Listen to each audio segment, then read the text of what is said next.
Olá, amigo web telespectador, amiga web telespectadora da AltV, a TV da internet. Estamos começando mais uma edição do Agropapo, o seu talk show digital do novo agronegócio. Nesses tempos de pandemia, estamos fazendo nossas entrevistas, nossas edições por videoconferência. E nesta edição do Agropapo, nós vamos tratar aí sobre o universo, sobre o segmento, aí, o mercado de café. Mas para poder falar com propriedade sobre este assunto, eu tenho a grande satisfação de receber aqui nesta edição do Agropapo o Luiz Monteiro, analista aí de café da Terra Investimentos. Luiz, satisfação contar contigo no Agropapo, meu caro. Prazer, Ronaldo. Prazer estar com vocês aqui, conversar um pouquinho do universo do café, dentro desse mundo maluco que nós estamos vivendo.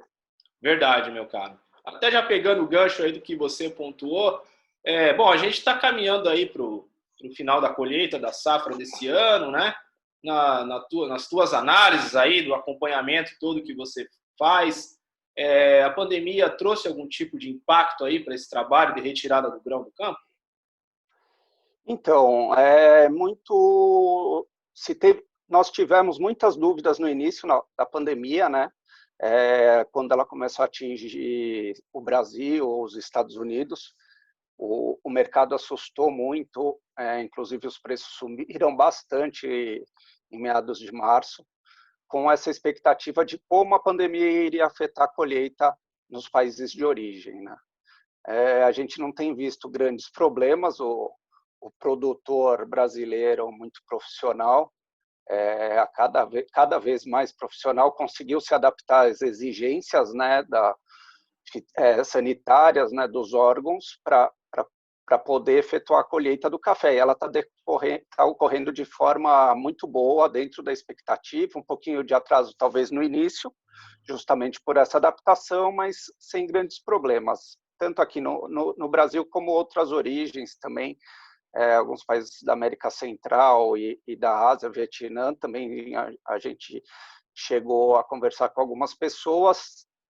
Ocorreu esse medo, mas a princípio nada muito grave que possa afetar o mercado, vamos dizer assim. Exatamente aí, especificamente ao menos no Brasil, a questão da colheita, ela tem um impacto, um impacto não, mas uma relação muito intrínseca com a questão da mão de obra, né, Luiz? Isso. Custo de mão de obra, enfim, preocupação nesse tempo de Exato. pandemia em relação a isso, né? Exato. Ficou todo mundo sem saber ao certo como funcionaria, né? Nós temos áreas grandes com uma mecanização muito efetiva, né? Principalmente no Cerrado Mineiro, mas também temos muitas áreas da mão de obra, vamos dizer, tradicional, né? Que necessitamos do pessoal da colheita no campo efetivamente. Então, como dito, né, não sofreu tanto impacto no momento. E, ao mesmo tempo, você, com essa movimentação de preços que nós observamos nesse período, o café vem subindo, na verdade, desde o fim do ano passado, de outubro até os dias de hoje, uma movimentação muito forte, e junto com a alta do dólar, né, o produtor conseguiu negociar muito bem o seu produto, conseguiu se capitalizar e conseguiu, de certa forma, cobrir possíveis gastos extras que surgiram com a pandemia. Uhum.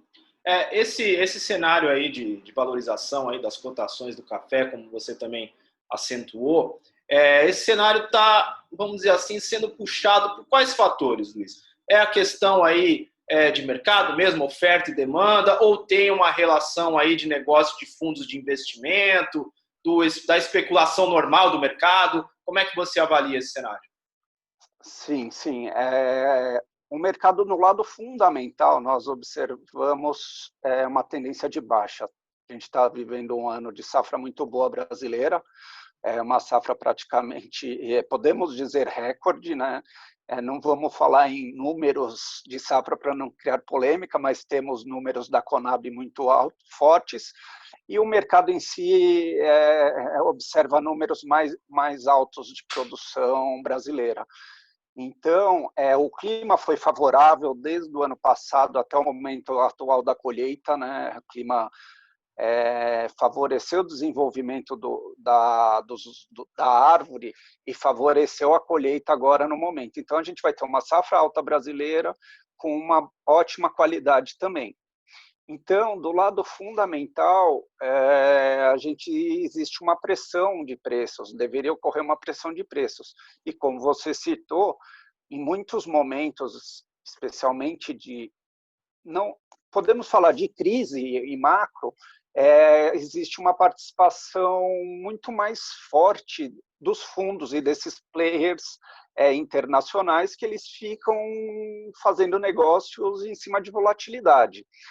Então, nesses momentos, eles tendem a buscar negócios em ativos, vamos dizer, palpáveis, então bens de consumo, bens alimentos. Então, não só o café, como o açúcar e outras commodities, elas sofreram uma grande influência dos fundos nos últimos dias e semanas, né? Então, a gente tem uma parte fundamental, vamos dizer, que pode pressionar os preços do café, como a gente viu há 20, 30 dias atrás, e que teve uma mudança agora, como tem também essa parte, vamos dizer, técnica especulativa por parte de fundos, outros especuladores, que trabalham olhando o macro de uma forma geral. Perfeito. Agora, a gente caminhando aí para o desfecho aí da colheita, obviamente vai começar a entrar a produção no mercado e tudo mais. Até você citou também aí a questão da Conab. A Conab também divulgou recentemente um novo informe aí falando sobre uma ligeira alta aí nos estoques privados, né, do café. Sim. E tudo. O que a gente pode, de certo modo, tentar antever aqui para os próximos meses com o ingresso aí da produção aí no mercado?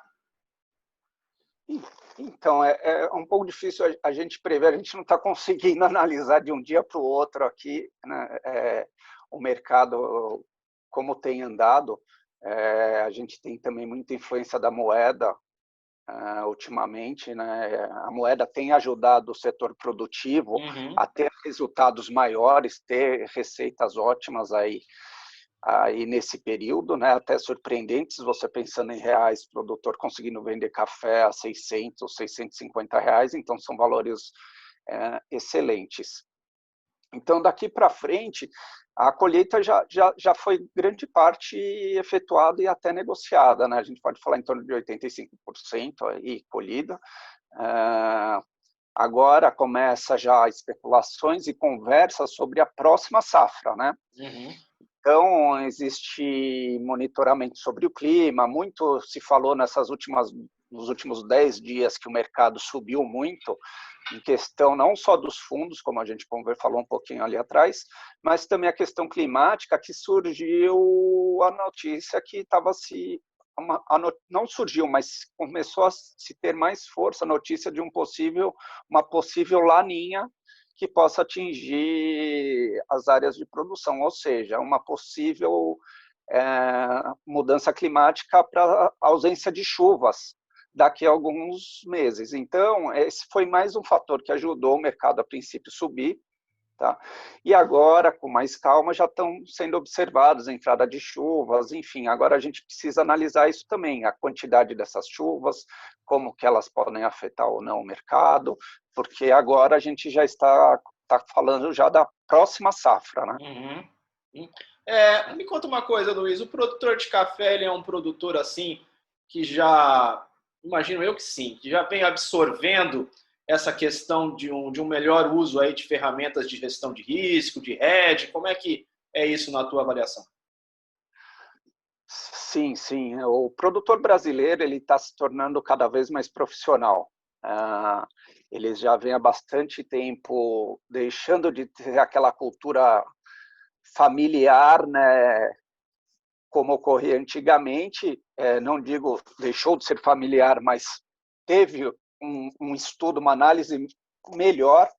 Então, o produtor tem utilizado as ferramentas, operações de troca, de barter com empresas de insumo, operações de bolsa, operações com as suas cooperativas. Então, a gente observa aí a participação e o retorno que o produtor tem tido melhor nos últimos anos, já tem um bom período, né? A gente observou, como eu disse, o mercado de café veio subindo desde o fim do ano passado, e o produtor começou a participar bastante desses movimentos de alta, fazendo as suas operações de trava, o seu hedge, as suas vendas futuras. Nós estamos negociando café já até para 2023, tem relatos. Então, assim, o mercado sobe, o produtor tem aproveitado essas oportunidades, ainda mais com o dólar aqui favorecendo essa negociação para ele. Então, isso mostra que a forma de atuar do produtor realmente mudou bastante. Eles têm aproveitado muito essas oportunidades que o mercado dá, muitas vezes por uma questão especulativa, como a gente viu nos últimos dias da participação dos fundos. Uhum. Agora, falando um pouco numa esfera assim mais estrutural, como é que você tem observado aí nos últimos anos e uma tendência assim mais para médio prazo, justamente aí dessa relação oferta-demanda global enfim, em cima do café? Muito se fala aí de, vamos dizer assim, de um despertar de interesse do consumo de café em mercados asiáticos. Como é que você observa isso?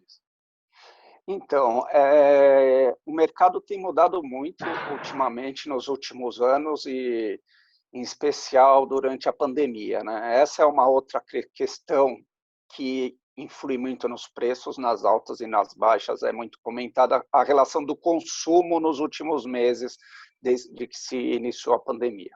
Porque os restaurantes fecharam, as cafeterias fecharam, os escritórios também fecharam, então as pessoas em home office, como que está esse consumo?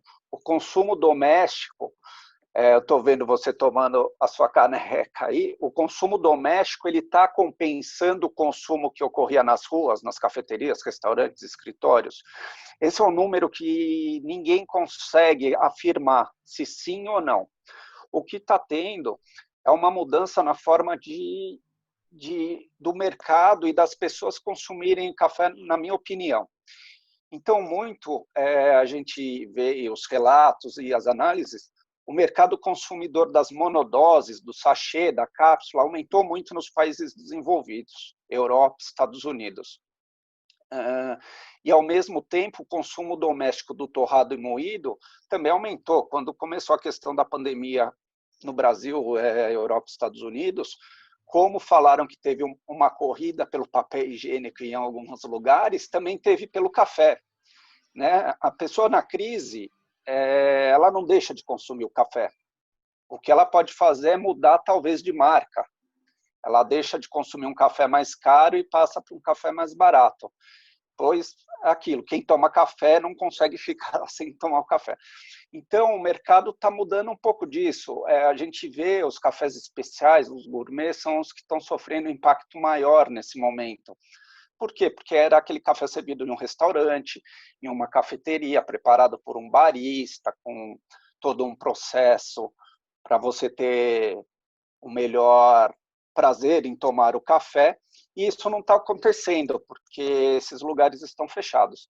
Então, assim, o consumo, ele mudou muito nos últimos anos para essa questão das cafeterias, né, dos cafés especiais. Aqui no Brasil também, conforme a região que você está, você também tem uma oferta muito grande. Estou em São Paulo, aqui você tem diversas cafeterias, as grandes metrópoles têm, as cidades grandes do interior também. Então, infelizmente, até tivemos o fechamento da uma loja símbolo do Café Suplicy, né, nos Jardins, né, e tal, né? Sim, e é um reflexo exatamente disso que você está falando, né, dessa mudança, né? Exato, não só o Suplicy, como o Otávio Café também encerrou as operações ali na Faria Lima. Então, essas estruturas, esse conceito, né, foi afetado, como as outras áreas, né, de todo o mundo. Então, essa mudança do comportamento do consumo, a gente não consegue quantificar se o nosso consumo em casa está sendo maior ou não. Conversando com amigos, vendo o nosso consumo aqui de casa, aumentou muito. Dos meus amigos, pessoas que não atuam no mercado de café, todos falam assim, pô, Luiz, não paro de tomar café. Pô, o que você me sugere? Pô, estou querendo experimentar. Então, está tendo também essa mudança. Mas, lógico, depende da região que você está, da classe social, do poder aquisitivo, né? Então, a gente tem esse novo desafio daqui para frente para analisar como vai ser esse mercado consumidor, não o que só que você acha brasileiro, como no que exterior. pode ficar daqui para frente aí? O que você acha que tem, vamos dizer assim, mais força aí em termos de mudança de hábito que pode, de uma certa maneira, se cristalizar daqui nesse pós-pandemia, vamos dizer assim? Eu acho que, assim, no Brasil, as monodoses também estão crescendo, tem crescido, né? Eu acho que essa é um instrumento para você poder tomar um café de qualidade sem ter trabalho e sem ter desperdício. O problema é o custo disso, não é um custo que é acessível a todos os consumidores, especialmente quando nós falamos dos países emergentes, né? No caso do Brasil. Então, a gente sabe que aqui o maior consumidor continua sendo aquele que toma o pingado, que prepara o seu café em casa, e aí a gente volta à tônica que antigamente falava, que um dos grandes consumidores de café no mundo, mas agora a gente pode dizer mais especificamente no Brasil, é o ralo, a pia, porque a pessoa faz um bule de café de manhã, uma jarra, toma 2 cafés e depois joga fora, né? Tá. Então, a gente tem que observar essas características. Como eu disse, muitas pessoas na crise, elas mudam de marca, mas não deixam de tomar o café. Então, o consumo continua. Então, assim, acredito que muitas pessoas que agora estão em casa, elas estão buscando, quem pode, consumir o café que eles consumiam no restaurante após o almoço, na cafeteria após o almoço ou no próprio escritório. Então, acredito que as monodoses impactem um pouco mais daqui para frente também. Por ser mais fácil, a princípio você acha caro, mas aquilo, você produziu um café, um expresso para você, ao invés de fazer uma jarra, um bule de café e jogar fora, né? Perfeito. Você pontuou aí, de uma maneira muito sábia, aí, a questão aí do recuo inevitável aí no consumo dos cafés especiais, justamente porque não estamos consumindo cafés fora de casa, vamos dizer assim, né? Tem essa relação. O que você dá para dizer aí ainda a questão dos cafés gourmets especiais aí daqui para frente? Vai ter um recuo ou, de repente, esse grão pode ser incorporado no consumo doméstico também? Como é que tu vê isso? Eu acho que, assim, olhando uma questão, vamos dizer, macro dos grandes produtores, exportadores, a gente está vendo nos Estados Unidos uma queda nos certificados. Eu não sei se você acompanha esses dados. Os certificados, que são os cafés que podem ser entregues na Bolsa Americana, eles vêm caindo diariamente. Estão em níveis muito baixos. E esses cafés não são cafés brasileiros, são cafés de outras origens que são entregues lá. Como a gente conversou um pouquinho antes, a gente está numa safra grande brasileira e de uma qualidade boa. A gente vai chegar em um ponto que o Brasil vai conseguir entregar esses cafés nos Estados Unidos também. Muitos participantes brasileiros, exportadores, trading, já estão fazendo esse estudo do café.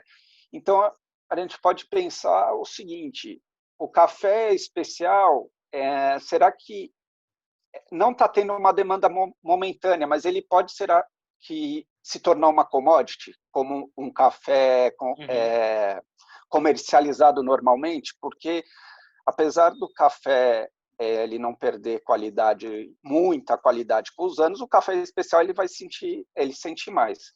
Então, eu acredito que os produtores de café especiais eles vão continuar, eles têm que continuar, porque isso vai passar, né?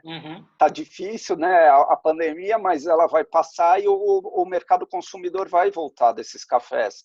E, de certa forma, como eu disse, por experiência pessoal, muitas pessoas perguntam, pô, como que eu posso fazer um café melhor em casa? Qual café eu posso comprar?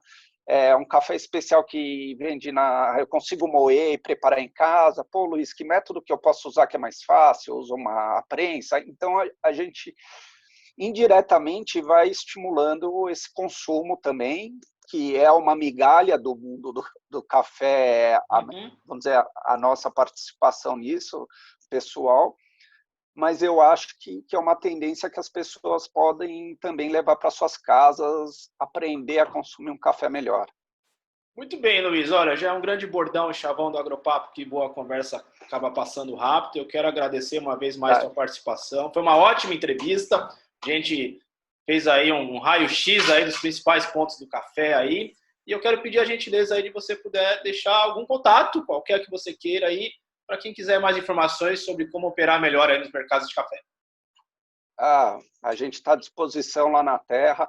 A Terra é uma corretora que atua há 20 anos no mercado.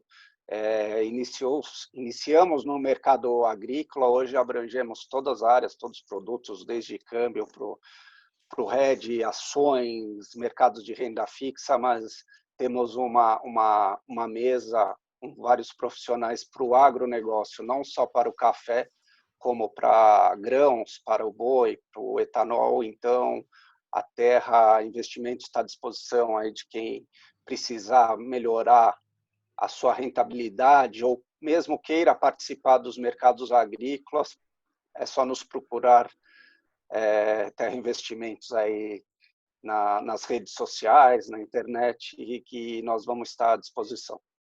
Muito bem. Dado o recado, agradeço uma vez mais. E assim nós encerramos. Obrigado, Luiz. E assim nós encerramos esta edição do Agropapo.